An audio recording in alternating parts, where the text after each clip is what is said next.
Hello കൂട്ടുകാരെ, നമ്മുടെ തക്കാളിയും പച്ചമുളകും ചേർത്ത് ഒരു കാളം വെച്ചതാണേ.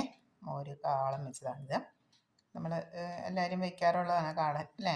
ഇന്ന് ഞാനത് കാളനായിട്ട് അതിലിട്ടിട്ടുള്ളത് തക്കാളിയും പച്ചമുളകുമാണ്. അപ്പം ഒരു 3 തക്കാളി ചെറുതായിട്ട് അരിഞ്ഞ് പച്ചമുളകും കീറിയിട്ട് ആവശ്യത്തിന് വെള്ളം ഉപ്പും ചേർത്ത് നന്നായിട്ട് വേവിച്ചെടുത്തു.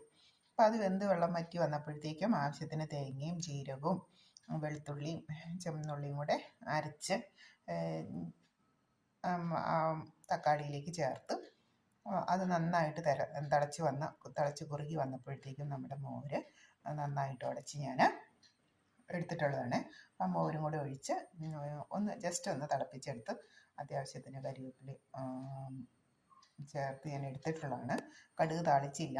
കടുക് താളിക്കാൻ ഇഷ്ടമുള്ളവർക്ക് കടുക് താളിക്കാം. അതല്ലെങ്കിൽ ഇങ്ങനെ ആവശ്യത്തിന് കരിവേപ്പിലയൊക്കെ ഇട്ട് ഉപ്പൊക്കെ ചേർത്ത് നമുക്ക് കാളനായിട്ട് ഉപയോഗിക്കാം. നല്ല ടേസ്റ്റിയാണ്. കുട്ടികളൊക്കെ വളരെയായിട്ട് ഇഷ്ടപ്പെടും. പച്ചമുളകിൻ്റെ എരിവും മോരിൻ്റെ പുളിയും ഉപ്പും എല്ലാം പിടിച്ച് കഴിയുമ്പോഴത്തേക്ക് ആ ചാറിന് നല്ല ടേസ്റ്റ് ഉണ്ട്. അപ്പം നമുക്ക് തക്കാളി പച്ചമുളകും ചേർത്തൊരു കാളൻ റെസിപ്പിയാണ് എന്ന് പറയുന്നത്. Okay, bye bye. അടുത്തൊരു വീഡിയോ ആയിട്ട് അടുത്ത ദിവസം കാണാം.